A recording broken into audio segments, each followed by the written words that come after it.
December 7, 1941.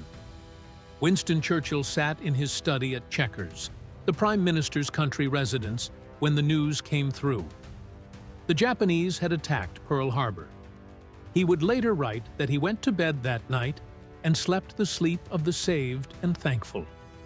After 2 years of standing virtually alone against Nazi Germany, after watching his cities burn under the Blitz, after pleading and cajoling and hoping for American intervention, it had finally happened. The United States was coming into the war. But Churchill knew something that night that would take months to materialize. Knowing America would fight was one thing. Seeing American soldiers on British soil, marching through British streets, real and present, and ready to fight alongside his exhausted nation, that would be something else entirely. Churchill had been courting American involvement since before the war even began. As First Lord of the Admiral in 1939, and then as Prime Minister from May 1940 onward, he had written letter after letter to President Franklin Roosevelt.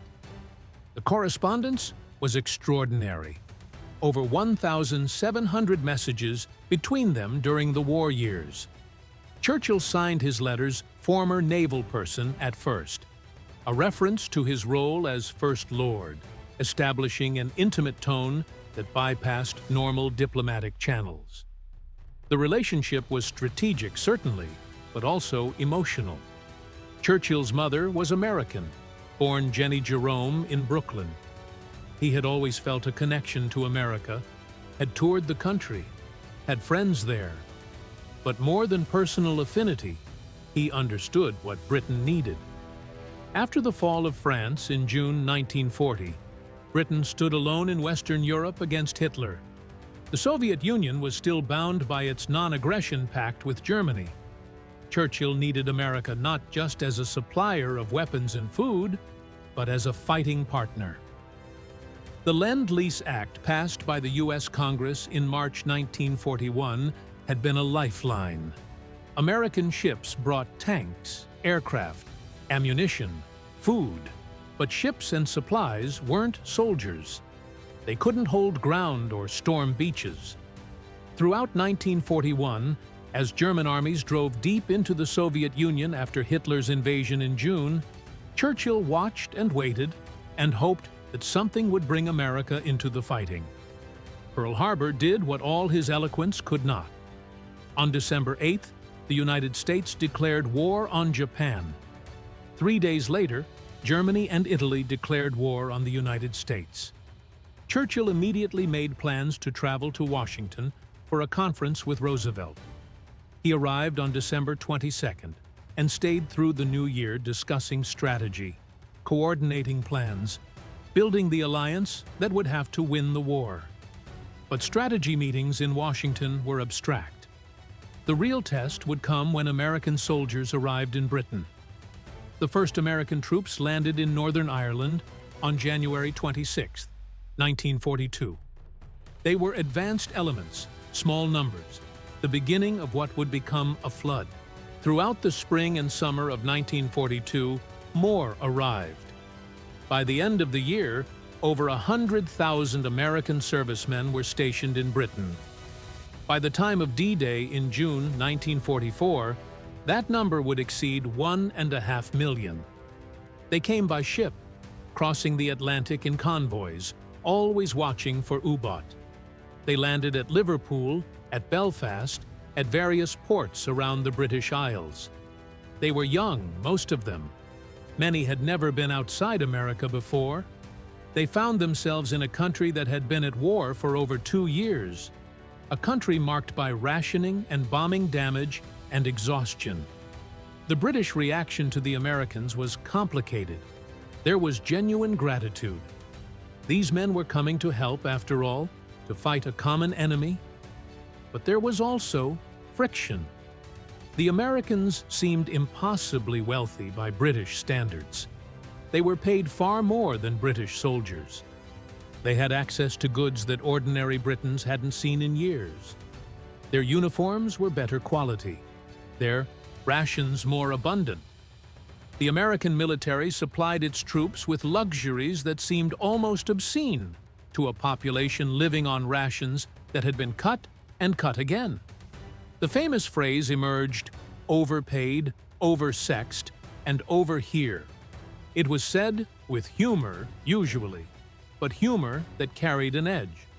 British soldiers paid a fraction of what Americans earned, watched American GIS take British girls to dances and pubs, British families surviving on rations that allowed 4 ounces of bacon per person per week.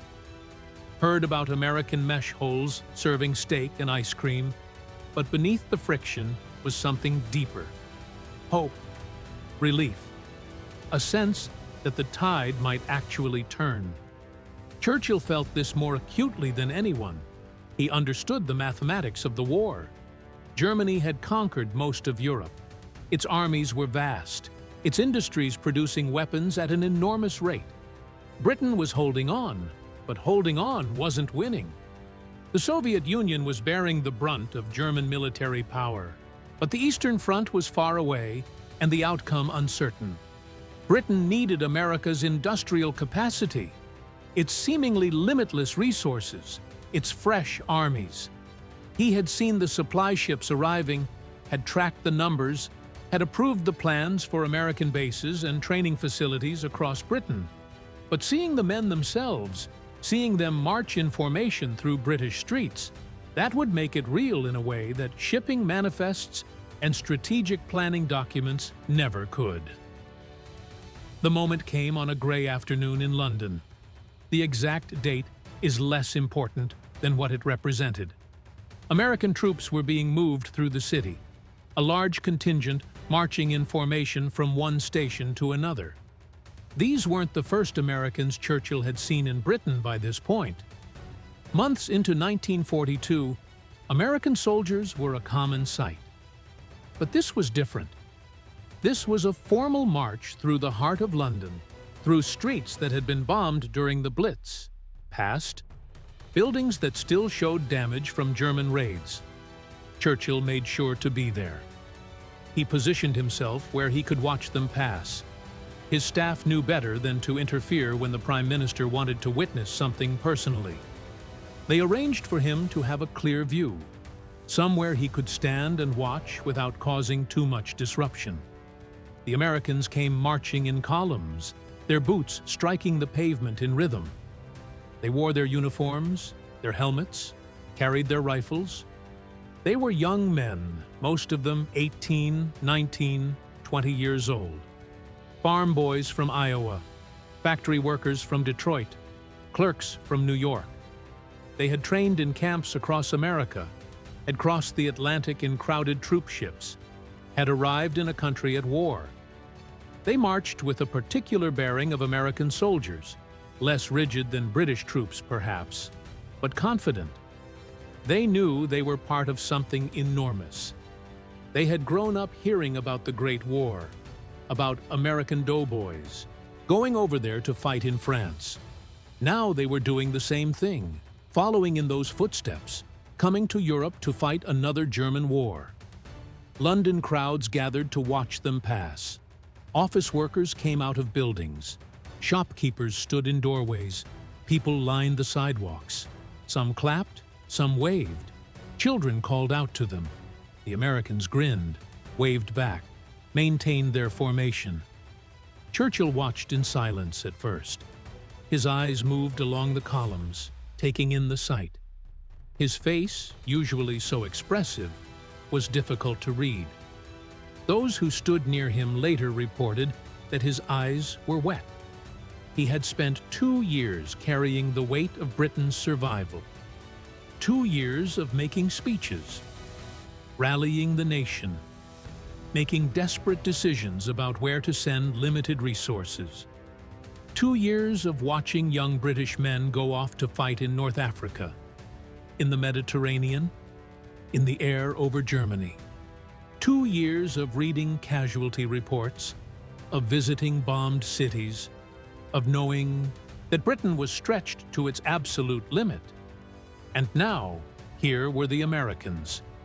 Thousands of them with thousands more coming.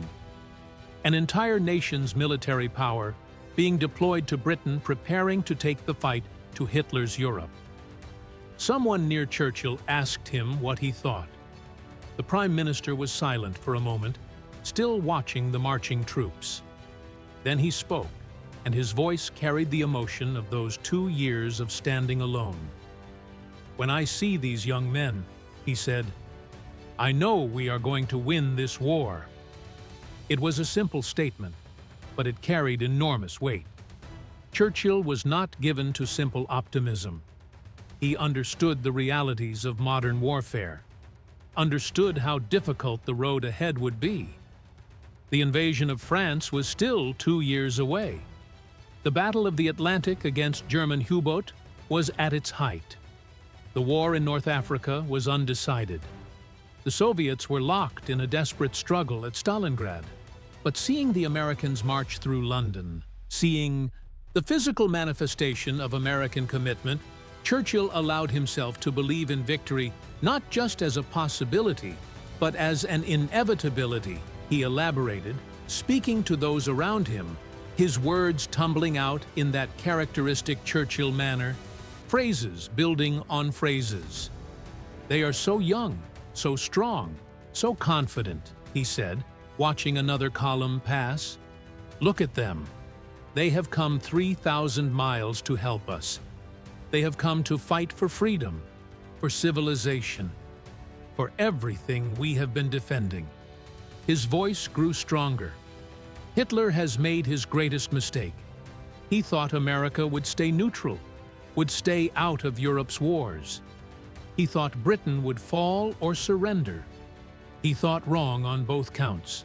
Now he faces not just Britain, not just Russia, but America as well. The greatest industrial power on earth, the greatest reserve of manpower, all of it now committed to his destruction. Churchill paused, pulling out his handkerchief to wipe his eyes. He was not embarrassed by the tears. "I've waited so long for this," he said quietly. "So long." The people around him understood. They had lived through the same years, the same fears. The summer of 1940, when invasion seemed imminent. The Blitz, when London burned night after night. The losses at sea. The U-boat sinking ship after ship. The defeats in France, in Greece, in Crete. The desperate holding action in North Africa. The constant question, how long can we hold out? The Americans represented the answer. Not just military power, though that was crucial. They represented vindication of everything Churchill had argued for, everything he had worked toward. His courtship of Roosevelt, his speeches about Anglo-American partnership, his belief that the English-speaking peoples would stand together, all of it was being proven right in the most tangible way possible. As the march continued, Churchill's mood shifted from emotional to analytical. He began pointing out details to his staff. "Notice their equipment," he said. "Modern, well-made. They have the industrial capacity to equip millions of men like this. Millions." He watched their faces. They are eager. They want to fight. That eagerness will cost some of them their lives. But it will also carry them through things that tired men cannot do. He was already thinking ahead, planning how to use this American energy, how to coordinate British experience with American strength. "We must train them properly," he said. "They are brave but inexperienced. We have been fighting for 2 years. We know things they do not know yet. We must teach them what we have learned, and we must learn from them as well." Someone mentioned the friction between British and American troops, the complaints about pay differences and American abundance. Churchill waved it away impatiently. "Of course there is friction. Put any 2 groups of young men together, and there will be friction. But they are on our side. That is what matters. They are here. They are real. And they are going to help us win." The march took over an hour. column after column of American soldiers passing through London. Churchill stayed for all of it, watching until the last troops had gone by. He seemed reluctant to leave, as if the sight was sustaining him, feeding something he had been running on empty for too long. When it was finally over, he turned to his staff. "I want to meet some of them," he said. "Arrange for me to visit an American base. I want to talk to these young men, want to thank them personally." The visits were arranged over the following months. Churchill made a point of visiting American units stationed in Britain. He would arrive unannounced sometimes or with minimal warning, wanting to see the troops as they actually were, not dressed up for a formal inspection. He would walk through their camps, talk to small groups, ask them where they were from, what they thought of Britain, whether they were being treated well.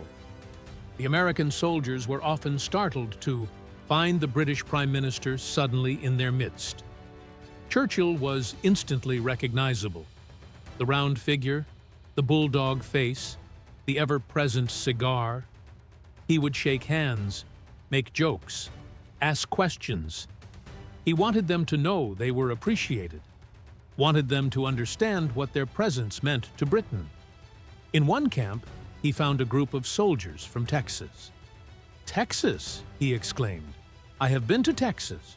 Wonderful state, vast and full of energy. You Texans are known for your fighting spirit. We shall need that spirit in the days ahead." The soldiers grinned, pleased that this famous British leader knew something about their home. At another base, he encountered soldiers who had just arrived, who were still processing the reality of being in Britain.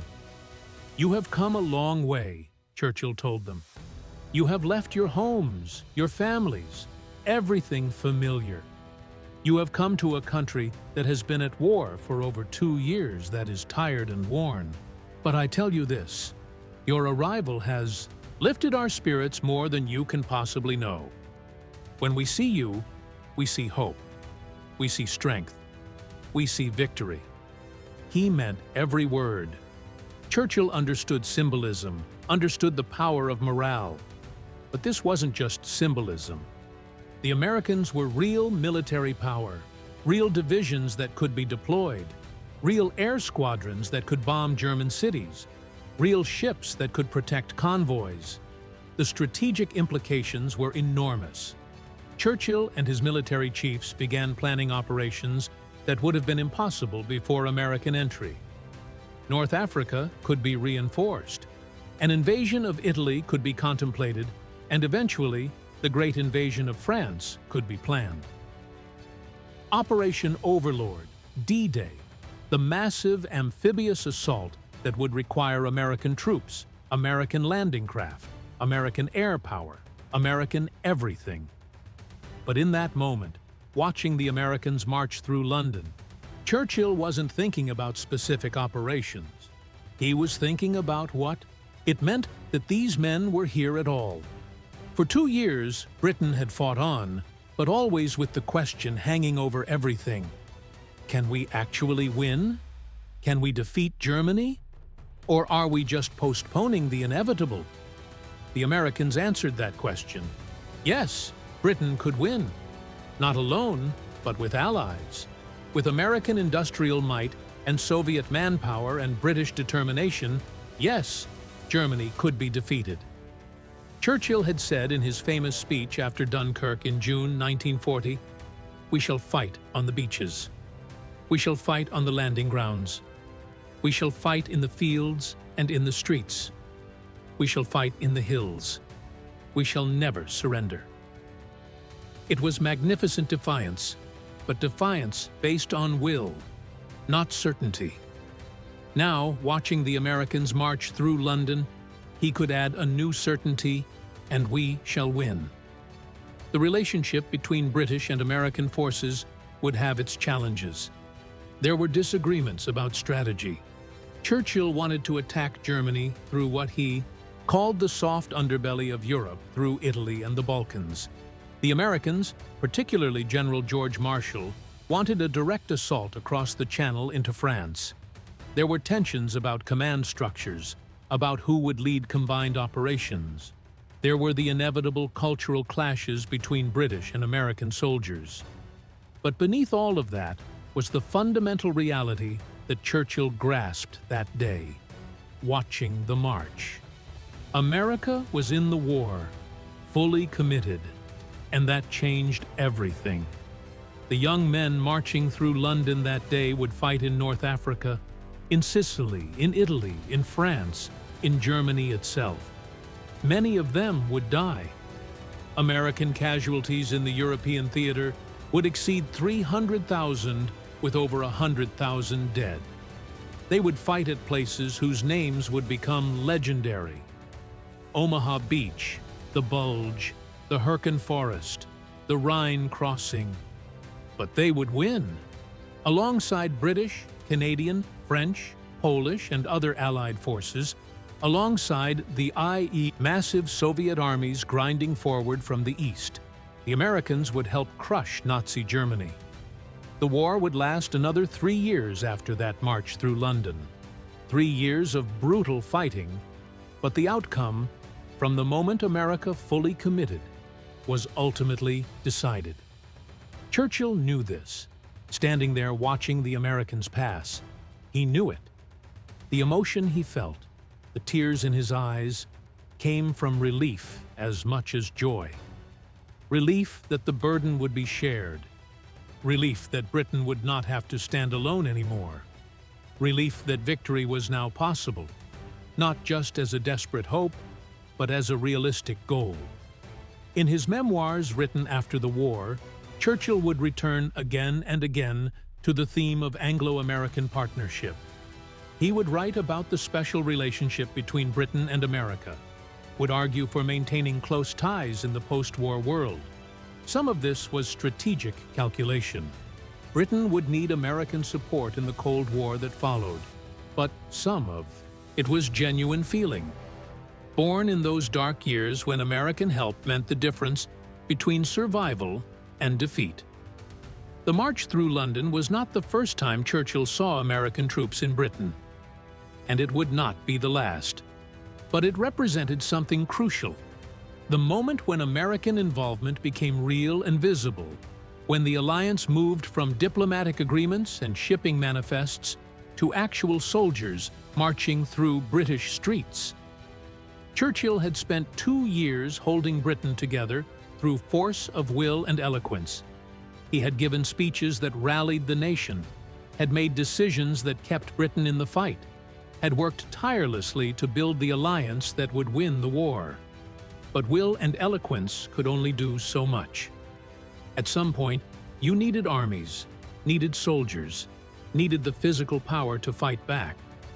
The Americans brought that power, and watching them march through London, Churchill allowed himself to believe fully for perhaps the first time since becoming Prime Minister in May 1940 that Britain would not just survive, but would win.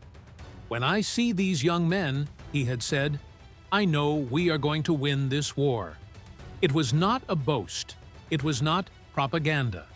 It was a statement of fact spoken by a man who had carried the weight of Britain's survival for 2 years and who could finally, watching those American soldiers march past, set that weight down and share it with allies who had the strength to help carry it. The war would grind on. There would be setbacks and losses, difficult decisions and terrible casualties. But the fundamental equation had changed. Germany now faced not just Britain's defiance, but America's might. And that Churchill knew watching those young Americans march through London streets would make all the